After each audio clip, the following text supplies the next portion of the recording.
Sorry. I had a kid. I'm remarrying Ashley, so let's get a divorce. A woman like you doesn't deserve George. You're a defective infertile, just disappear. The sound of a healthy baby's first cry echoes in the delivery room. Normally, this would be a moment to celebrate wholeheartedly, but today was an exception. The voice that proclaimed the birth of life weighed heavily. To think I was betrayed. George and Ashley laugh at me, their faces clearly looking down on me. I can't forgive them. I've devoted myself to George for so long. Despite the hardships, I've endured and managed somehow. Those days are now crumbling away. At that moment. Actually. The doctor present began to speak gravely. With his words, the betrayers would soon see hell. My name is Jenny Simpson. I'm a midwife in my 30s. I live with my husband, George. Originally, I loved caring for younger children. I thought about becoming a nursery teacher, but one day, inspired by a video my parents showed me, I decided to pursue midwifery. It was my own birth video. From the time I was in my mother's womb until my birth. My parents had meticulously recorded my growth on video. They also beautifully captured the moment of my birth, which I saw on my 12th birthday when my parents showed it to me. That was the first time I saw how a child is born, and at the same time, I felt an indescribable sense of awe. I wanted to be part of this moment. That's why I decided to become a midwife. To become a midwife, I studied hard. I didn't play around like other kids, so I only had friends who understood my dream. One of them is now my husband, George. George and I were classmates in high school. Back then, we were just friends, and George had a girlfriend. However, a few years later, when we reunited at a gathering of classmates who had become working adults, George had broken up with his then-girlfriend, Ashley, and was single. Honestly, I'm so lonely. Ah. I wish there was a good woman like you, Jenny. What is that, are you flirting? I couldn't help but laugh at George's teasing words. However, the look George gave me was dead serious. I realized a few seconds later that he was serious. After that, we started dating. We didn't cause any major problems and decided to get married. We both wanted children after marriage. Despite being still in our 20s, we worked hard on trying to conceive. Being involved in childbirth, I thought I knew how hard it was to conceive a child. However, it was harder than I ever imagined, and I struggled to get pregnant. Could it be infertility? A tinge of anxiety crossed my mind. No, not yet. It shouldn't be time to panic yet. I told myself that, but those around me thought differently. No luck this month either? Seriously? When are you going to get pregnant? My mother is eagerly waiting for an heir. What am I supposed to tell her? George was clearly disappointed, and I understood his feelings, as the results weren't following. However, it's also true that I was feeling down. Furthermore, my in-laws were not silent either. Jenny, still no children? Can't believe it. What will happen if our family line ends? You are the wife of the eldest son, you must fulfill your basic duties. Maybe you're doing it wrong? Here, let me teach you how. To be clear, George's family isn't from a landowning or major corporate background. They're just ordinary people born to an office worker and a housewife. Honestly, I don't think it matters if their family line ends. However, I found my father-in-law's remarks quite vulgar. Sometimes he gave me uncomfortable looks, and I naturally kept my distance. Yet, I cannot avoid dealing with my in-laws. After all, I am the only daughter-in-law of the Simpson family. I need to get pregnant soon. At some point, my simple love for children transformed into thoughts like, I need to have children soon, and I don't know what others will say. These words drove me harder. Pushing myself too hard led to health issues, which in turn made it even less likely for me to conceive, and the vicious cycle continued. However, I didn't do nothing. I suspected something was wrong with our inability to conceive despite our efforts. And after repeatedly begging George, I managed to get him to come with me to the obstetrics and gynecology clinic where I worked. It's obvious the problem is with the woman. Why do I have to go? Just go by yourself. I'm sorry for making you feel this way. But please, trust me as a professional. Please. After days of pleading desperately, George finally agreed. If you insist that much, I'll go just this once. There can't possibly be a problem with me. Honestly, it was a struggle just to get him to come. But maybe something would change after the examination. I was already desperate. The test results could not be provided on the same day, and it would take a few days of waiting. So, we quietly went home that day and waited for the results. However, upon returning home, I found my in-laws' jackets and bags in the living room. Why are George's parents here? We had never given them a key to our house. Yet, how could they enter our home while we were away?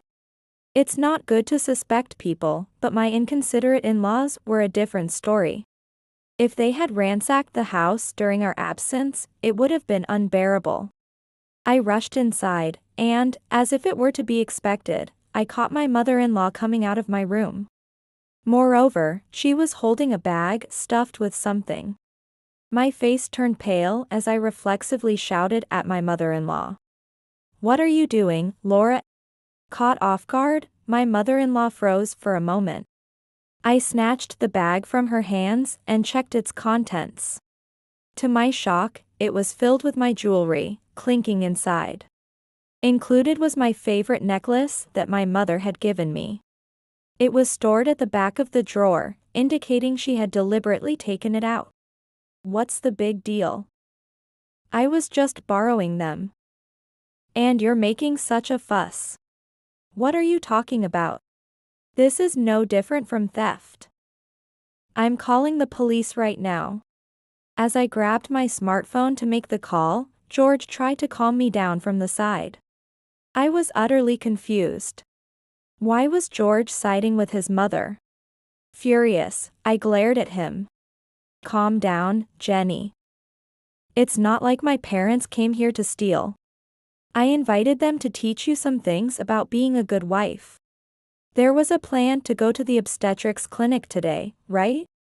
I didn't want them to just wait, so I gave them the key. I was incredulous at George's words.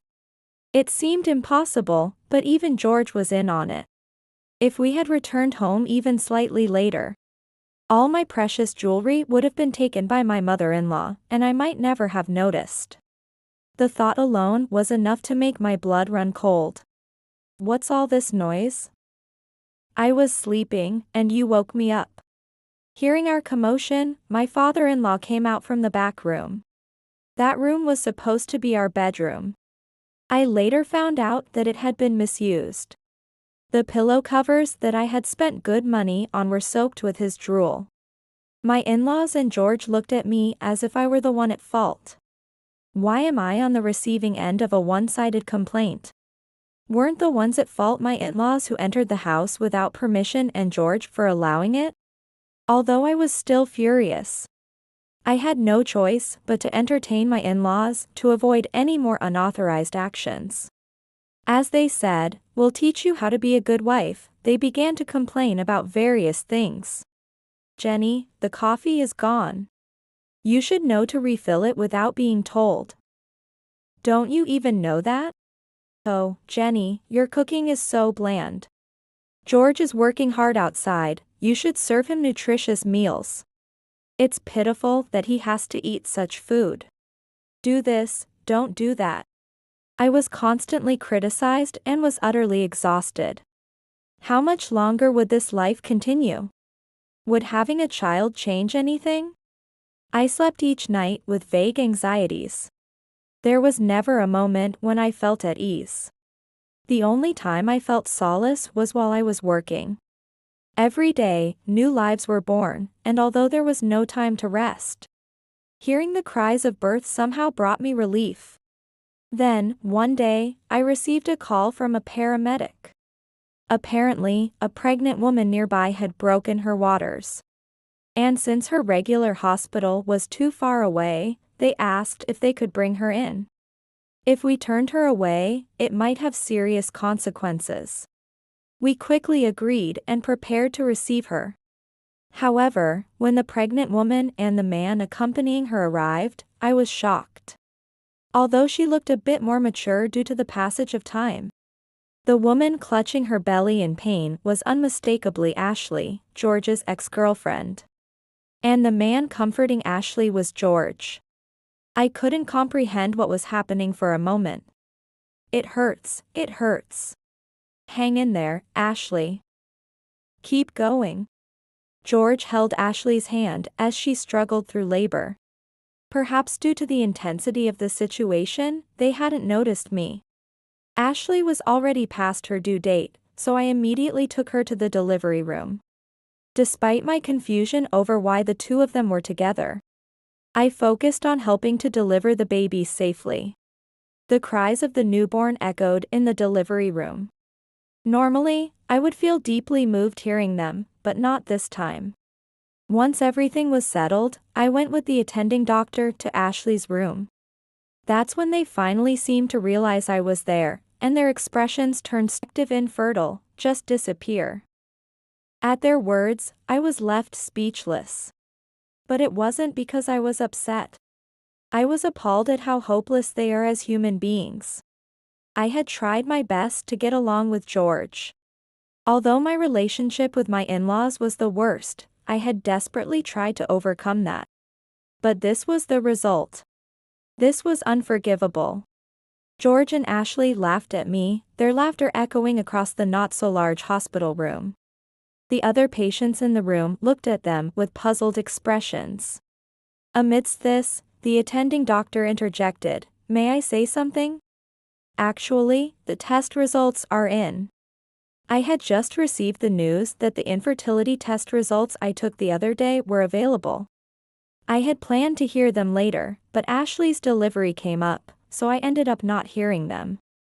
Moreover, by some twist of fate, the same doctor who handled our infertility tests was Ashley's attending physician. He's my coworker, and we often go out to eat together. He began to speak with a grave expression. I thought it wasn't necessary right now, but I decided to listen quietly. George is infertile. What? Everyone, including myself, gasped at the doctor's words. George and Ashley started shaking exaggeratedly. George is infertile? No way. But it made sense, considering we had tried so hard to conceive without success. There was always the possibility that one of us could be infertile. Still, the reality was shocking. All this time, I had been harshly told by George and my in-laws that the reason we couldn't get pregnant was my fault. And now it turns out George was the reason. The days I had been scorned felt utterly foolish, and I was on the verge of tears. This brought up a question. We just found out about George's infertility, so obviously, he hadn't been treated. How then could Ashley be pregnant? There was only one answer. Did you cheat on me? You traitor. George grabbed Ashley by the collar, his face turning red. Ashley started to panic, her face turning pale. Her demeanor clearly indicated the answer, and I almost laughed. No, it's not like that. It's not true. It must be Jenny who plotted this. It must be a lie that George is infertile. Ashley was making excuses in panic. Her voice cracked, and it was clear she was lying. Anyone could tell it was a lie from the way she spoke. George seemed to realize this too, as he glared sharply at Ashley. Damn, I didn't want it to come to this. I was planning to divorce Jenny and remarry you.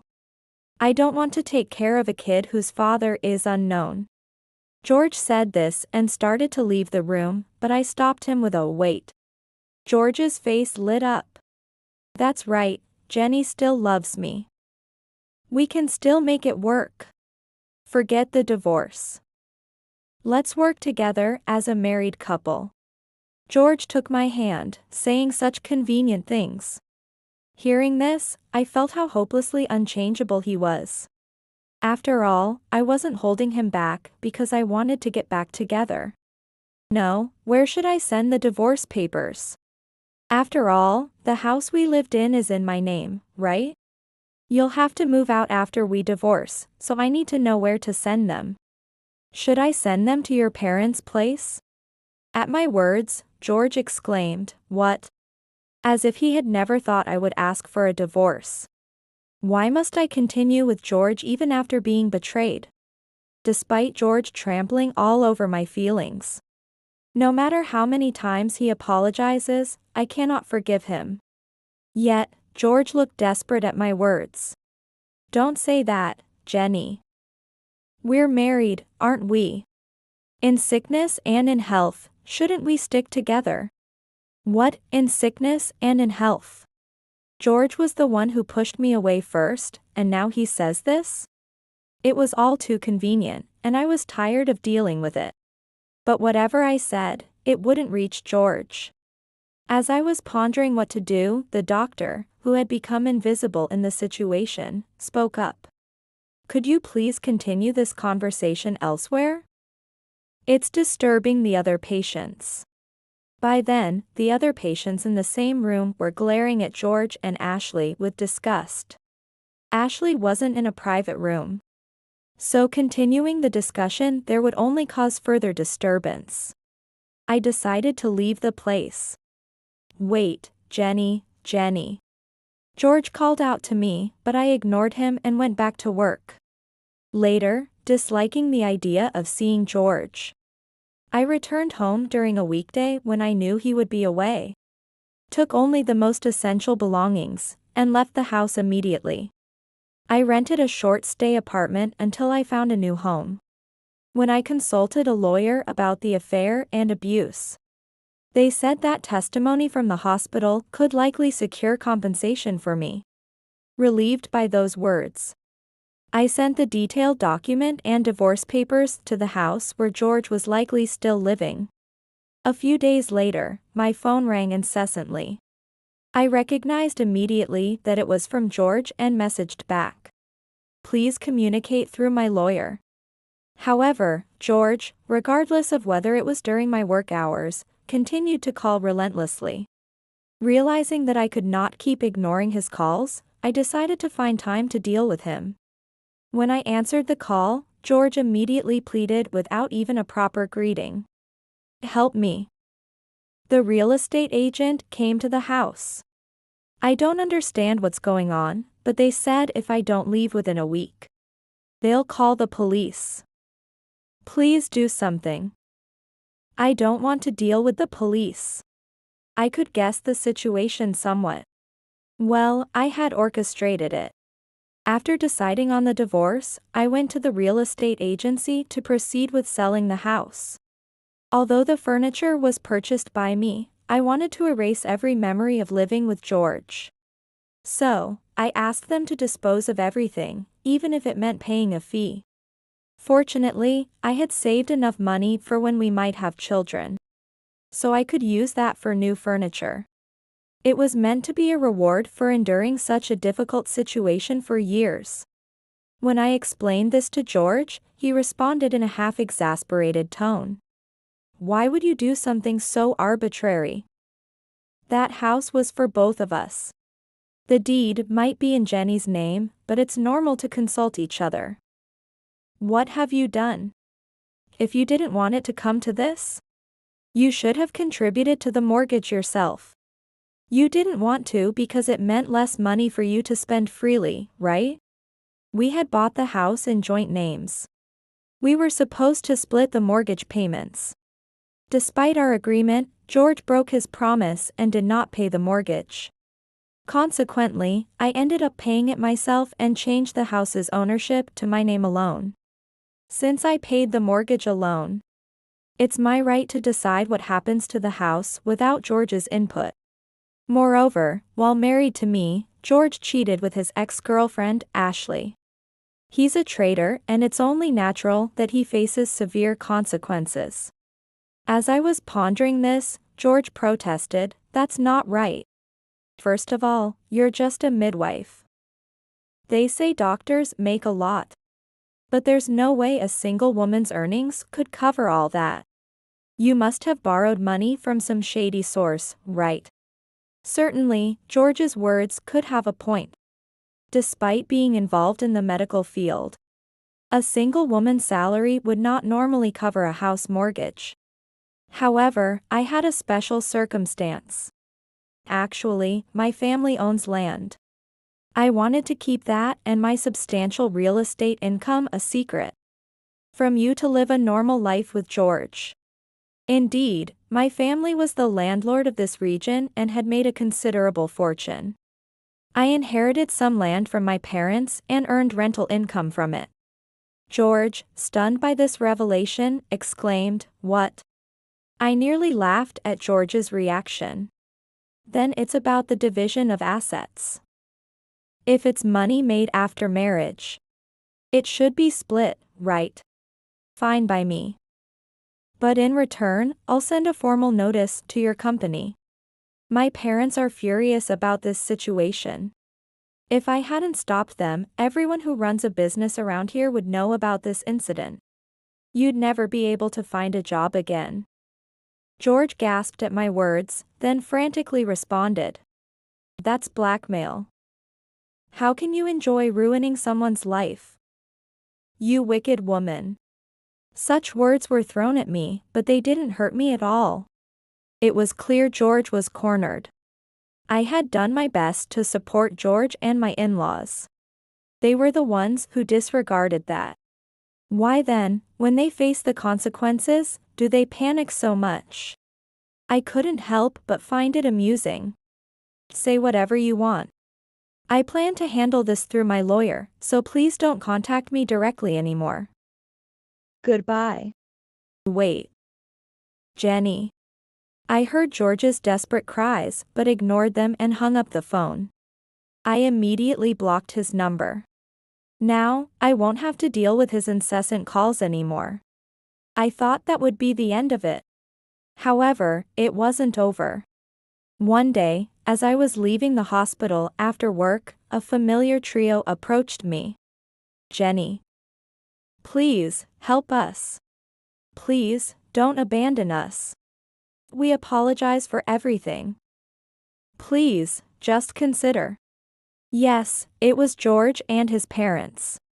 I sighed at the sight of these three nuisances banded together. How much trouble do they need to cause to be satisfied? There's nothing to talk about. Didn't I say to go through my lawyer if you have anything? Contact them if needed. Don't be so cold. We need you, Jenny. Mom and Dad miss you. Please, come back. Despite their pleas, I had no intention of returning. I was done associating with such people. They kept begging, but I ignored everything.